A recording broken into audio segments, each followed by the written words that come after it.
hello, hello, hello, hello, hello, hello. First of all, if you can hear this fridge in the background, then I apologize. I hope it goes away soon, the sound. But in this video, I will be talking about the books I still want to read this year. So, my kind of end of year to be read, if you will. I mean, we have some months left, but this year has gone by so fast. So, wanted to kind of make a list to be read list for the months left. So, I'll be discussing that with you. There goes the fridge. So, that is nice. Let me turn the gain up a little bit. Okay.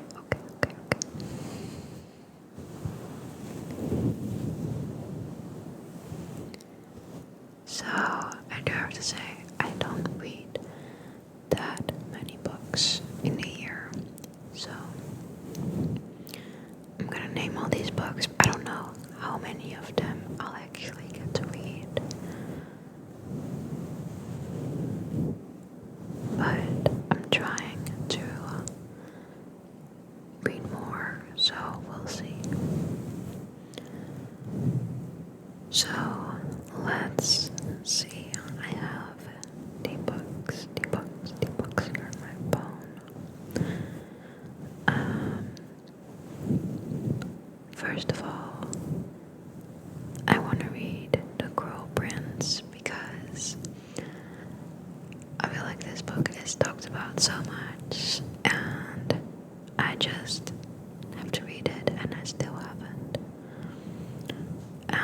So I need to know what the hype is about and if I will like it.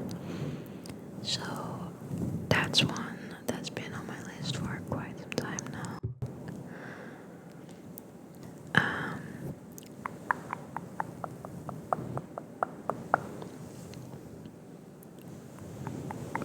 Then we have One Golden Summer because I read Every Summer After like a month ago or something, and I wasn't too impressed, but I liked Charlie. Like, he was, I think, my favorite character from the book. And the whole reason I read Every Summer After was because I wanted to read One Golden Summer. But I heard that they are kind of interconnected, or like,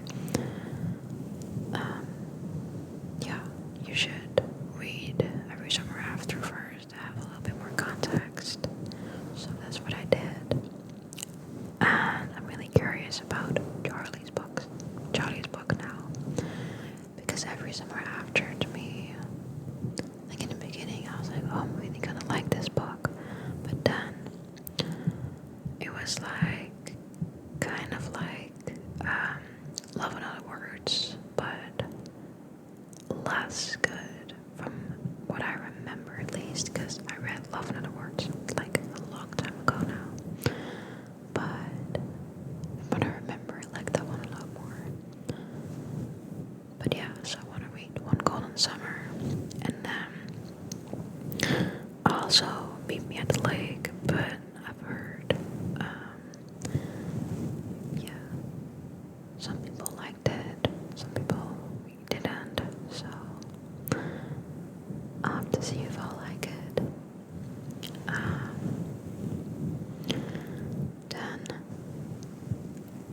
I also want to start reading some more books from different genres because I've been having kind of a reader crisis.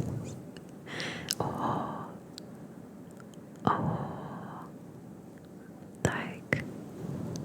questioning of what I actually like in books, because I realized most books that I've been reading, I was like okay about, but kind of indifferent. Like,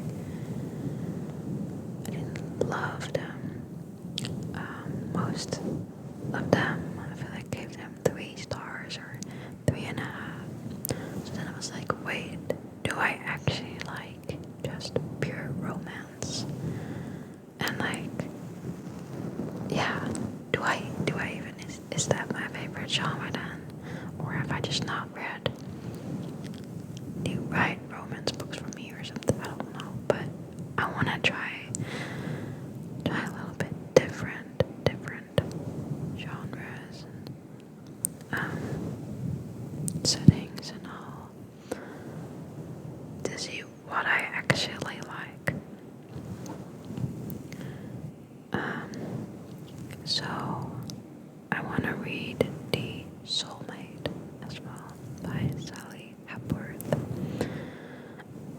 I put this in there quite some time ago too, so I don't really remember what this was about, but I know it's like different than what I normally read. It says, prepare yourself for a thrilling, addictive novel about marriage, betrayal, and the secrets that push us to edge in this next book.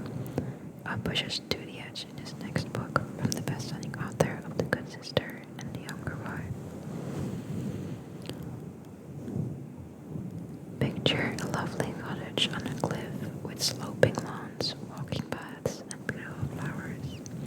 It's Cape and Pippa, Jared's dream home in a sleepy coastal town, but their perfect house hides something sinister. The tall cliffs have become a popular spot for people to end their lives. Over the past several months, Cape comes to their rescue, literally talking them off the ledge, until one day he doesn't. When Pippa discovers Cape knew the victim, the questions spiral. Did the victim jump? Was she pushed? And would Cape, the love of Pippa's life, her soulmate, lie? As the perfect facade of the marriage begins to crack, the deepest and darkest secrets begin to unravel. Because sometimes the most convincing lies are the ones we tell ourselves.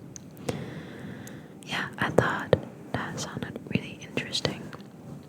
And I was like, okay, maybe I need just throw in something like that to see what I think about that. And I want to read A House of Roots and Ruin.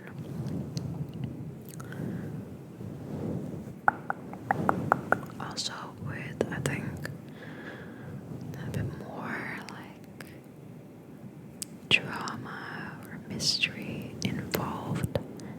And it's not just fluff. So I was kind of intrigued by that as well.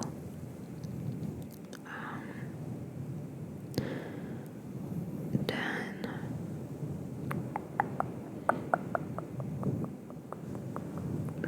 I want to read The Right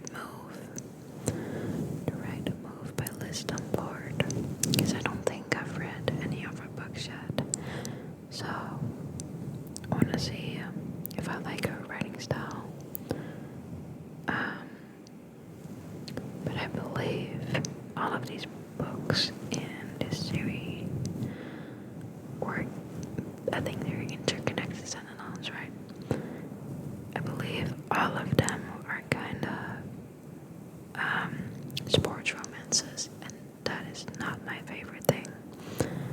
But I still wanted to try and see what I think about that, because they seem to get good reviews.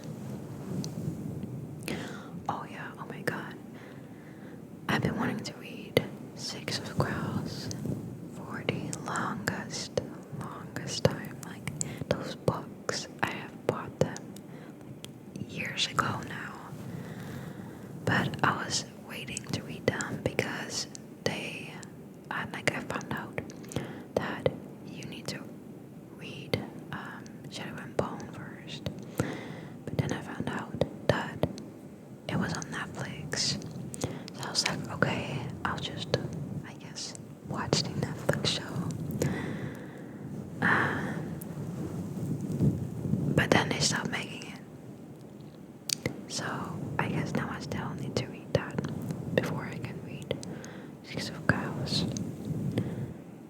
but I really liked like at least that Netflix version of Shadow and Bone.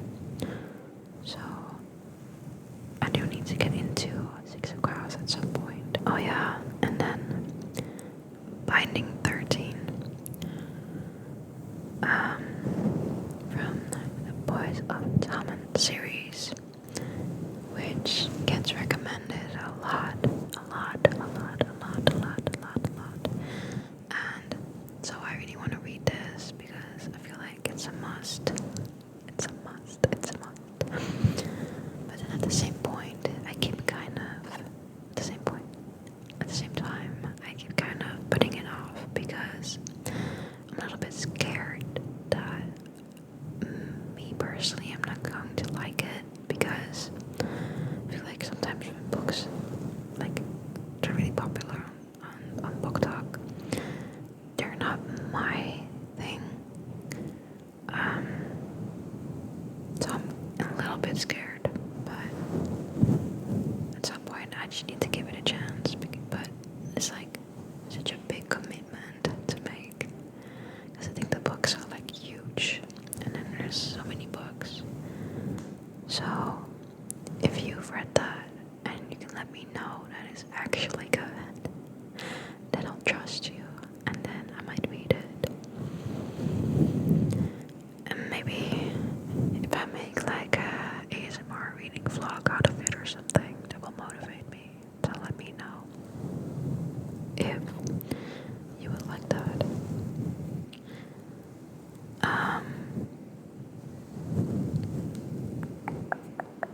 Oh, I didn't know I had this in my beard. I have Lotus by Jennifer Hartman. I think this one is also a little darker. So that's something I wanted to delve into to see what I think about that. If I like it, if I won't like it, let me know if that's a good like starting point.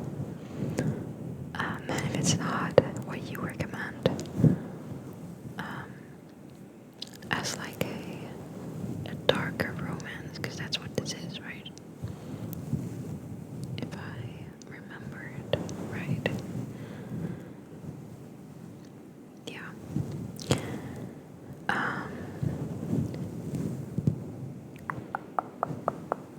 Then I want to read Be the One by Eileen Lamb.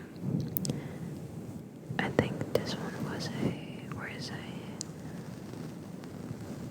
kind of poetry book-ish. It says, I've written this book for you who feel so deeply or too much, as others have said. In this book, I celebrate deep feelings and show you the power in their vulnerability. Whether you're searching for who you are or for someone else who gets you, this book is for you. The short passages inside will inspire you with their themes of friendship, love, and self-discovery. You're not alone. We are not alone. So, I thought that might be interesting for me to read. As someone who is highly sensitive, I was like, okay, maybe I could find that relatable.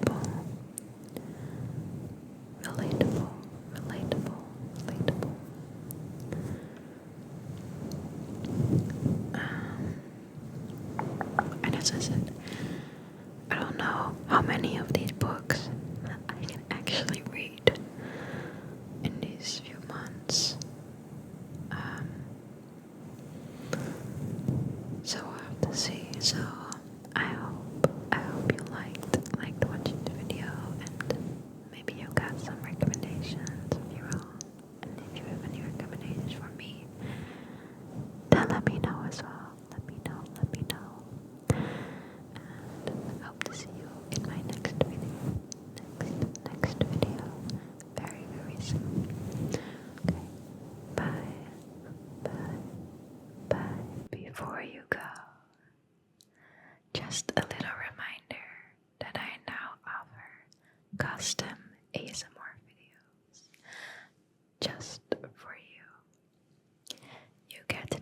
knows exactly how you want the video to be. The triggers, the length, slow or fast paced, and whispered, soft spoken or no talking, and even more. It's all